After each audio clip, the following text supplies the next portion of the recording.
इंसान के जीवन में ऐसी परिस्थितियां जरूर आती हैं जो उसे परेशान, दुखी और तोड़ कर रख देती हैं। चिंता उस पर हावी होकर उसके सोचने समझने की क्षमता को खत्म कर देती है। फिर चाहे वो पढ़ाई की चिंता हो या नौकरी की, पैसों की चिंता हो या संबंधों की, या फिर बिना किसी वजह की चिंता ही क्यों ना हो, उस वक्त वो इंसान बिल्कुल अकेला पड़ जाता है। उसे कोई अपना नजर ही नहीं आता, जिसकी वजह से या तो वो मानसिक रोगी बन जाता है या फिर अपने जीवन लीला को ही समाप्त कर बैठता है। इतना बड़ा कदम आखिर एक ऐसी चीज की वजह से जो हर किसी के जीवन में आती है और बिल्कुल सामान्य बात है। जी हाँ, मैं यहाँ परेशानियों की बात कर रहा। भला इस संसार में ऐसा कौन सा व्यक्ति होगा जिसके जीवन में परेशानियां नहीं आई होंगी? कोई नहीं। अगर इंसान के रूप में जन्म हुआ है तो परेशानियों से सरोकार होना निश्चित है। बस अंतर यह होता है कि कोई इनसे निखर जाता है और कोई बिखर जाता है। आप खुद याद करके देखिए, आज से 10 साल पहले जो परेशानी आपको बहुत बड़ी लगती थी, आज वो आपके लिए कुछ मायने ही नहीं रखती होगी। आपके जीवन में आने वाली परेशानियां आपको तोड़ने के लिए नहीं बल्कि और ज्यादा मजबूत बनाने के लिए आती हैं। जैसे स्कूल में हर साल क्वार्टर, हाफ ईयरली और ईयरली एग्जाम्स होते हैं, ठीक वैसे ही हमारे जीवन में भी समय समय पर परीक्षा होती रहती हैं। आप यह भी मान सकते हैं कि क्वार्टरली एग्जाम मतलब छोटी परेशानी, हाफ ईयरली उससे बड़ी और ईयरली सबसे बड़ी, और सबसे बड़ी परीक्षा पास करने के बाद हमारा स्टैंडर्ड अपग्रेड हो जाता है। मतलब स्कूल और जीवन में कोई ज्यादा फर्क नहीं है, बस समझने का फेर है। आज मैं आप लोगों के साथ कुछ ऐसा रहस्य साझा करने जा रहा हूं जो विकट से विकट परिस्थिति में भी हमें दृढ़ होकर उसका सामना करने में मदद करेंगे। लेकिन आगे बढ़ने से पहले आप एक बार मेरे साथ यह दोहराइए, मैं हारा नहीं हूं, मैं थका नहीं हूं, मैं टूटा नहीं हूं, मैं झुका नहीं हूं, मैं तो बस थोड़ा आराम कर रहा, मैं तो बस अपने ऊपर काम कर रहा। वादा है मेरा मुझ पर हंसने वाले लोगों से, वादा है मेरा मुझे कम समझने वाले लोगों से, लौट कर आऊंगा एक विजेता की तरह। इस वक्त मैं उसी विजय का आयाम गढ़ रहा, इस वक्त मैं उसी विजय का आयाम गढ़ रहा। हमारा दुख उस वक्त और बढ़ जाता है जब हम जीवन के हर परिस्थिति को नियंत्रित करने की कोशिश करते हैं। हमारी चिंता उस वक्त और बढ़ जाती है जब हम उन विषम परिस्थितियों को नियंत्रित करने की कोशिश करते हैं जो वास्तव में हमारे नियंत्रण में होती ही नहीं है। जैसे किसी का हमसे सही तरह से बात न करना, या किसी परीक्षा में असफल हो जाना, या फिर प्रेम और मित्रता में धोखा खाना। देखा जाए तो यह सब हमारे नियंत्रण में है ही नहीं, यह तो सामने वाले का कर्म है। हमारे नियंत्रण में है तो यह कि हम सामने वाले से सही तरीके से बात करें, हम किसी परीक्षा की तैयारी पूरे दम के साथ करें, या फिर हम अपने मित्र या प्रेमी को धोखा ना दें। लेकिन हम शांत मन से परेशानियों का समाधान खोजने के बजाय अपनी सारी ऊर्जा चिंता और परिणाम के काल्पनिक डर में लगा देते हैं, और फिर या तो हम डिप्रेशन में चले जाते हैं या फिर तनाव से होने वाली बीमारियों से ग्रस्त होकर इस अमूल्य जीवन को पूरी तरह बर्बाद कर देते हैं।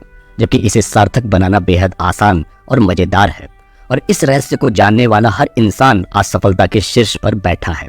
हाँ, वो सफलता किसी भी रूप में हो सकती है, जैसे आर्थिक, शारीरिक, मानसिक या फिर आध्यात्मिक।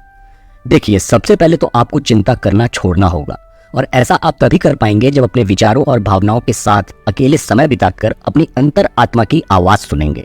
अगर मैं आपसे कहूं कि 2 सेकंड में आप अपने मन में उन 3 लोगों का नाम सोचिए जिन्हें आप सबसे ज्यादा प्रेम करते हैं, तो मुझे यकीन है कि आप में से ज्यादातर लोग इन 3 नामों में अपना नाम नहीं सोचे होंगे। और असल परेशानी का जड़ यही है, क्योंकि स्वयं से प्रेम किए बिना जीवन को सार्थक बनाना असंभव है। आपके अंदर रचनात्मक रूप से सोचने, लोगों को प्रेरित करके उनके जीवन में सकारात्मक बदलाव लाने की असीमित क्षमता है। बस आपको अटूट विश्वास के साथ आगे बढ़ते जाना है। विश्वास जो खुद पर हो, विश्वास जो इस ब्रह्मांड पर हो, विश्वास जो आपके जीवन में आने वाली हर परिस्थितियों पर हो, विश्वास जो अपने कर्म और भाग्य पर हो। हमें बस वो सब कुछ जो हमारे जीवन में आ रहा है उसे बिना किसी शंका या संशय के स्वीकार करना है। आपके जीवन में होने वाले फेरबदल, उतार चढ़ाव, दुख, यह सब जीवन के अहम हिस्सा हैं, जिनके बिना सार्थक जीवन की कल्पना नहीं किया जा सकता है, क्योंकि इनके वजह से ही आप खुशी और उत्साह का आनंद उठा पाते हैं। आपका इंसान के रूप में जन्म लेना कोई संजोग नहीं बल्कि डिवाइन एक्ट है। आपका जीवन आपके लिए विशेष रूप से डिजाइन किया गया है। बस आपको अपने जीवन के उस महान उद्देश्य को खोजना है जो चारों तरफ अंधेरा छा जाने के बावजूद एक तेज रोशनी के साथ आपका मार्गदर्शन कर सके। और एक बार जब आपका लक्ष्य, आपका उद्देश्य स्पष्ट रूप से निर्धारित हो जाए तो उसे ब्रह्मांड को बताकर निश्चिंत हो जाइए। आपको बस यह विश्वास रखना है कि आप जो बनना चाहते हैं वो बन चुके हैं। आप जिस मंजिल पर पहुंचना चाहते हैं पहुंच चुके हैं। उसके बाद आपको आपके मंजिल तक पहुंचाने का काम इस ब्रह्मांड का होगा। हाँ, इस दौरान कई बार कुछ परिस्थितियां आपको विचलित करने और तोड़ने की कोशिश भी करेंगी। बस आपको चल रही प्रक्रिया पर यकीन करके उन परिस्थितियों को नियंत्रित करने के बजाय प्रवाह के साथ बहना है। आपको यकीन करना होगा कि यह विषम परिस्थितियां भी इस ब्रह्मांड के उस योजना का ही हिस्सा है जो आपको आपके मंजिल तक पहुंचाने वाला है। और आज होने वाली तकलीफ या परेशानियों का महत्व आपको तब पता चलेगा जब आप अपने मंजिल पर पहुंच चुके होंगे। इसलिए आप बस इस ब्रह्मांड पर भरोसा रखिए कि आपके साथ आज जो कुछ भी हो रहा है, चाहे अच्छा या बुरा, वो सिर्फ और सिर्फ आपके भलाई के लिए ही हो रहा है। और जीवन में आने वाली कठिनाइयां असल में कठिनाइयां नहीं, बल्कि कुछ नया सीखने, कुछ को निखारने की अपार संभावना है।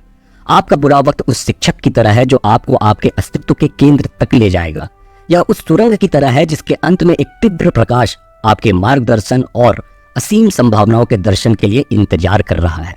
आपका बुरा वक्त आपको गहराई में जाकर अपने आंतरिक भाग्य, ज्ञान और असल शक्ति के बारे में जानकारी इकट्ठा करने में मदद करता है।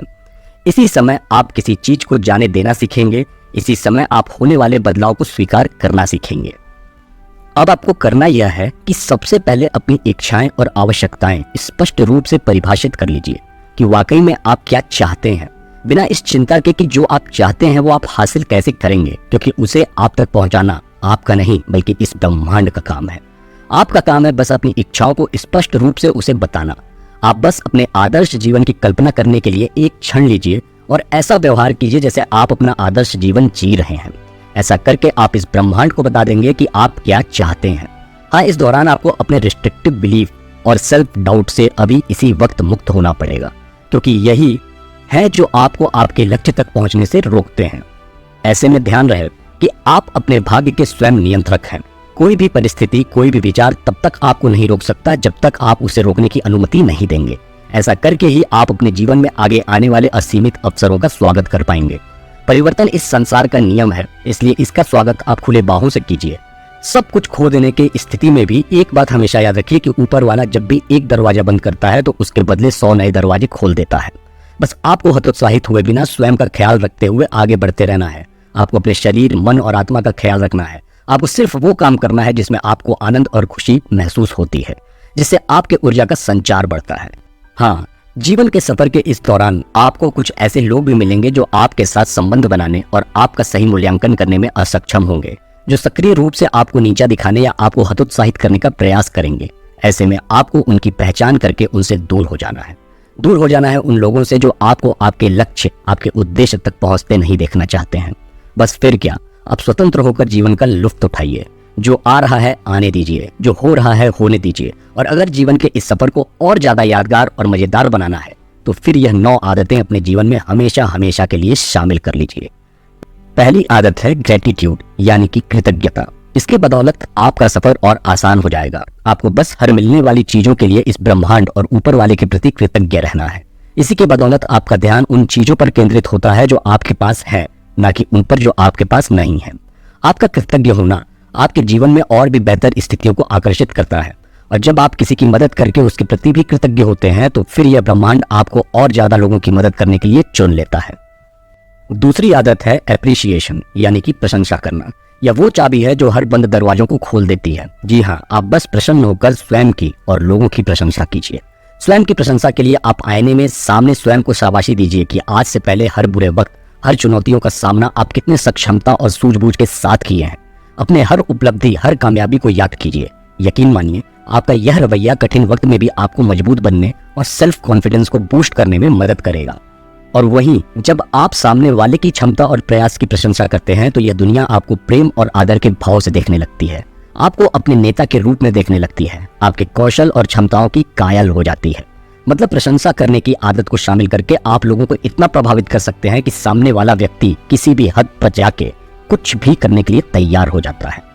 तीसरी आदत है सेल्फ लव, यानी कि आत्म प्रेम। जीवन के अनुभव से अब तक तो आप यह समझ चुके होंगे कि प्रेम में अपार शक्ति होती है, इसलिए किसी और से प्रेम करने से पहले आपको स्वयं से प्रेम करना सीख लेना चाहिए। तभी आप किसी दूसरे से प्रेम कर पाएंगे। स्वयं से प्रेम आप अपने शरीर, दिमाग, मन और आत्मा का ख्याल रखकर कर सकते हैं। स्वयं से प्रेम आप खुद के प्रति दयालु और सम्मानजनक बन के कर सकते हैं। स्वयं से प्रेम आप अपने जीवन में उनको शामिल करके भी कर सकते हैं जो आपको प्रोत्साहित करते हैं, जो आपके सहायता के लिए हमेशा तत्पर रहते हैं। स्वयं से प्रेम आप माइंडफुलनेस का अभ्यास करके कर सकते हैं। मतलब आप जिस वक्त जहां हैं, तन मन से वहीं हैं और कहीं नहीं, न भूत में न ही भविष्य में। स्वयं से प्रेम आप खुद को अकेले खुले आसमान के नीचे हरी घास के ऊपर ठंडी हवाओं के बीच प्रकृति के गोद में ले जाकर भी कर सकते हैं। चौथी आदत है फॉरगिवनेस, यानी कि क्षमा करना। दूसरों के साथ साथ खुद को क्षमा करना सीखिए, तभी आप हर प्रकार की निराशा, कड़वाहट, क्रोध या पीड़ा से मुक्ति पाएंगे। क्रोध खुद के द्वारा खुद को सजा देने जैसा है। यह आपको अभी इस पल का आनंद कभी नहीं उठाने देगा। यह आपको प्रेम नहीं करने देगा। माना कि आप आज सुबह उठ नहीं पाए, माना कि आप आज अपना टारगेट पूरा नहीं कर पाए, माना कि आप आज अपनी बुरी आदत को छोड़ नहीं पाए, लेकिन इसका मतलब यह तो नहीं कि आप स्वयं को कोसेंगे। बीते पल का पश्चाताप करने से बेहतर अभी जो आपके हाथ में है उसे और बेहतर बनाने के बारे में सोचिए, और ऐसा आप तभी कर पाएंगे जब खुद को माफ करना सीखेंगे। साथ ही आप उन्हें भी माफ कीजिए जिन्होंने जाने अनजाने में आपको दुख पहुंचाया है। यकीन मानिए इसमें सबसे बड़ा फायदा आपका ही है। माफ करके आपको बेवजह की कड़वाहट से मुक्ति मिलेगी।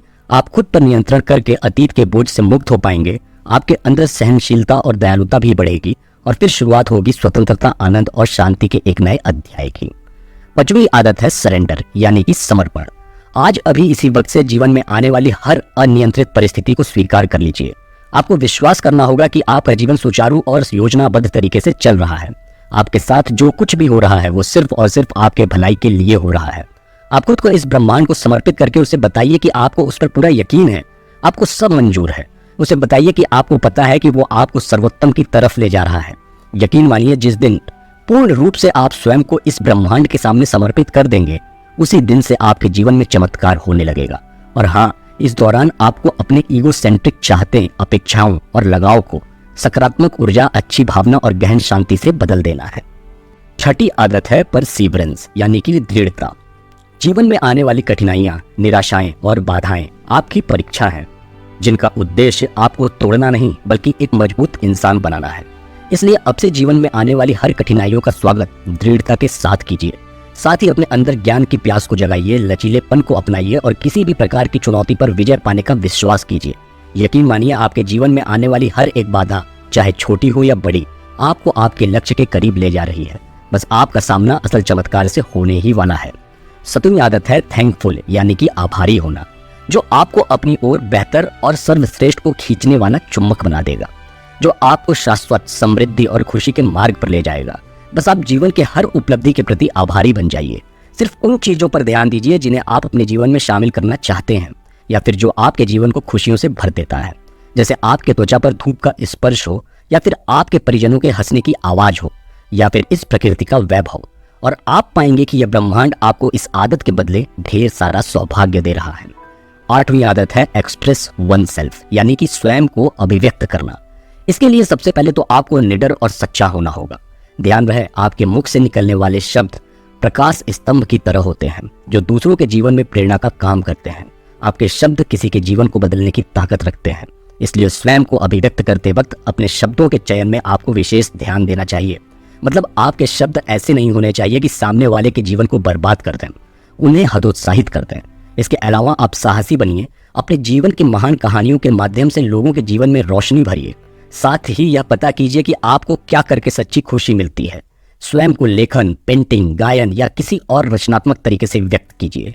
जब आपके शब्द को सुनकर सामने वाला साहसिक काम करेगा, अपने जीवन में चमत्कार करेगा, तो यकीन मानिए उसकी तरक्की से आपसे ज्यादा खुशी कोई और नहीं होगा। मतलब आपके लिए हमेशा विन विन सिचुएशन ही रहेगा। और नौवीं आदत है सर्व, यानी कि सेवा करना। आपको अपनी क्षमता की पहचान करके उसके माध्यम से दुनिया में अपनी अलग पहचान बनाने की जिम्मेदारी है। और ऐसे में आपका सेवा भाव और दयालुता ही है जो आपके इस जिम्मेदारी का निर्वहन करने में मदद कर सकते हैं।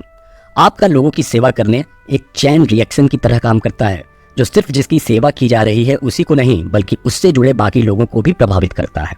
इसलिए आप सबसे पहले यह पता लगाइए कि कैसे उदार, दयालु और लोगों से प्यार करने वाले बन सकते हैं। अपने आसपास के लोगों के जीवन में वॉलंटियर करके, उन्हें मेंटोर करके, या फिर कुछ नहीं तो उनके दिल की बात सुनकर सकारात्मक बदलाव लाइए। हाँ, इस दौरान किसी से आभार या धन्यवाद की उम्मीद नहीं करनी है आपको तो बस निस्वार्थ भाव से उनके लिए वो करना है जो आप करने के काबिल हैं। बाकी आपके इस कर्म का हिसाब यह ब्रह्मांड चुका देगा। बस आपको इस दुनिया को और बेहतर बनाना है। तो बस अब आप एक नए सिरे से अपने